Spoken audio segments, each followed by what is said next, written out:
According to the HSE, last year alone, UK businesses lost over 35 million working days due to work-related illness and injury. As a health and safety professional, I've seen how ISO 45001 can transform health and safety from a tick box exercise into something that genuinely protects people and builds stronger businesses. So that's what I want to talk to you about today.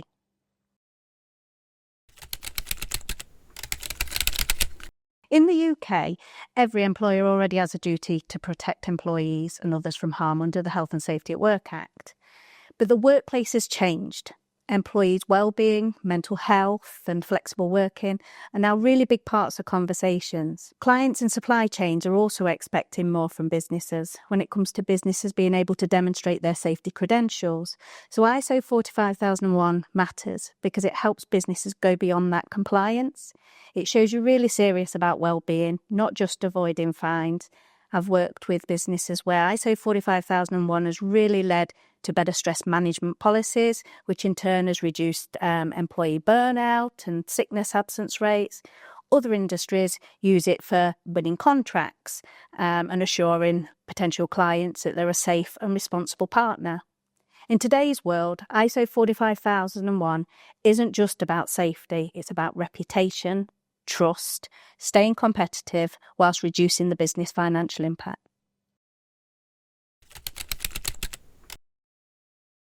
ISO 45001 is built around a few clear steps that every business, large or small, can follow. Firstly, understanding your risks. It starts with the practical risk assessments, which UK law already requires under the Management of Health and Safety at Work regulations. For a restaurant, it could be as simple as looking at the hot surfaces and the kitchen slips and trips. For an office, it might be display screen equipment assessments. ISO 45001 helps make sure those risks are spotted, recorded and controlled.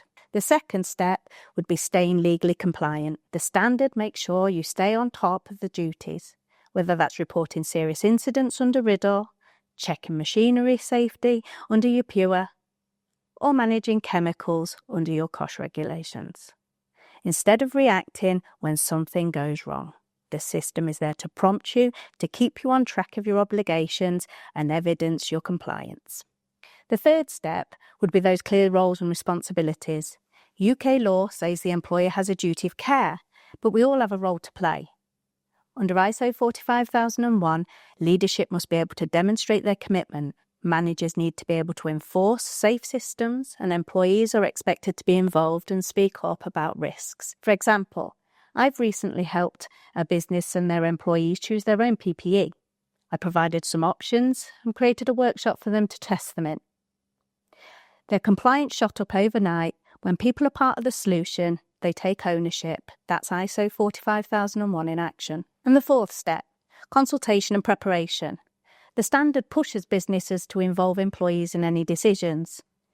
This could simply mean safety committees, regular toolbox talks, or even just asking employees and teams for feedback on their risk assessments and policies that have been created. It's not just about telling people what to do. It's asking, what do you see? How can we do it better? Step 5, continual improvement.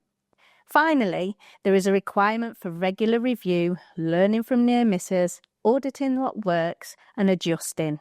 It's about creating a cycle of improvement, not a one-off exercise. So all that's required to achieve an ISO 45001 is the business needs to be able to demonstrate that their systems work in practice. It's not just a folder on a shelf. You'll need to be able to evidence you have a health and safety policy and arrangements in place, and you know how to manage the health and safety on a day-to-day basis, including those roles and responsibilities. You need to make sure risk assessments are up to date and proportionate to your work undertakings. And you also need to be tracking your legal obligations like your fire safety checks and your accident reporting. You also need to make sure employees are genuinely involved. Again, this can be evidenced through training and meeting records and other feedback systems that you may have. And finally, demonstrate that you've set some clear objectives.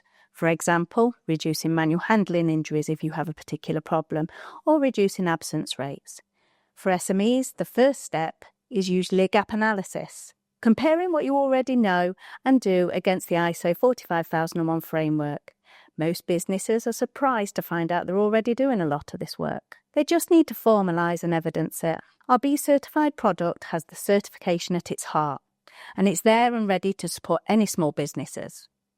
Be Certified really simplifies the process, and it's a toolkit built around certification standards, offering templates and guidance and examples of best practice to build a compliant system with confidence. The standard delivers far more than a certificate. I've seen businesses be able to reduce accidents and sickness absence rates, but also build a much stronger workplace culture. One manufacturer I worked with was able to reduce their employee absence by 20% simply by involving employees in the decisions.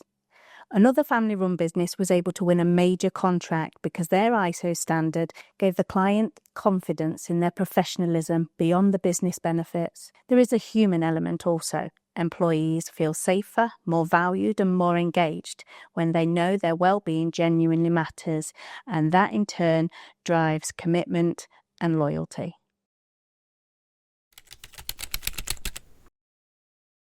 Often I hear ISO 45001 is only for construction or heavy industries. That's absolutely not true. I've seen how this standard has transformed premises like offices, workshops, restaurants, and even small coffee shops. Another misconception is it's all about the paperwork. Honestly, in reality, the best ISO 45001 systems are the lean and practical versions. It's not about producing 100-page manuals. It's about embedding safety into everyday conversations and decisions.